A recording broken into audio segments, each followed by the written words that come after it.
చంద్రబాబు నాయుడు 30 ఏళ్ళ నుంచి ఒకటే పాట పాడుతున్నాడు అంటున్నారు పేరు నానిగారు. నమస్కారం మాస్టర్. రైతులకేమో సూత్రాలు చెప్పారు బాబు గారు, విన్నారా? రైతులకు పంచసూత్రాలంట. మళ్ళీ ఏదో కొత్త పాట అందుకున్నట్టుందిగా. 1996-97 సంవత్సరం నుండి ఆయన ఇదే పాటని ట్యూన్లు మార్చి పాడుతున్నాడు. ఏ రాగాలు ఆలపిస్తారు సార్ బాబు గారు? ఒకసారి హిందోళంలో పాడతాడు, ఒకసారి శంకరాభరణంలో పాడతాడు, ఒకసారి ఆనంద భైరవిలో పాడతాడు. ఏంటి బాబు గారికి సంగీతంలో కూడా ప్రవేశం ఉందా? ఎరిగుడ్ టైటిల్ మారుస్తాడు, రాగం మారుస్తాడు, లిరిక్ మాత్రం సేమ్ ఉంటదన్నమాట. ఆహా, మంచి కళాకారుడే.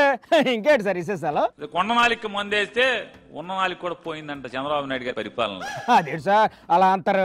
కేంద్రం నా చెప్పు చేతలు ఉందని చెప్తావు, కింగ్ మేకర్ అని చెప్తావు. ఒకప్పుడు కేంద్రంలో చక్రాలు తిప్పాడంట, అందుకే తాను కింగ్ మేకర్ అని చెప్పుకుంటారు బాబు గారు. కింగ్ మేకర్ బొంగు మేకర్ ఎవరికి కావాలి? అదేంటి సార్ అలా కూరలో కరివేపాకు తీసి పారేస్తారు? సంచులు కావాలంటే ఫోన్ చేయాలంటే నాదెండ్ల మనోహర్ గారికి ఫోన్ చేస్తే సంచులు పంపిస్తాడా మంత్రి గారు? హాయ్ అంటే ఆయన వెంటనే ఏం వచ్చేస్తాడంట. సార్ ఆయన నెంబర్ ఏమైనా ఉంటే కూర్చొని చెప్పండి సార్. ఈ నంబర్ చెప్తున్నాడు ఏనండి. ఇప్పుడు ఆ నెంబర్ కు వాట్సాప్ చేస్తే పలుకుతారా? ఒకసారి హాయ్ అంటానండి, ఆయన ఏంటి మీ ఊళ్ళోకి వచ్చేస్తాడు మీ ఇంటికాడి. అవునా?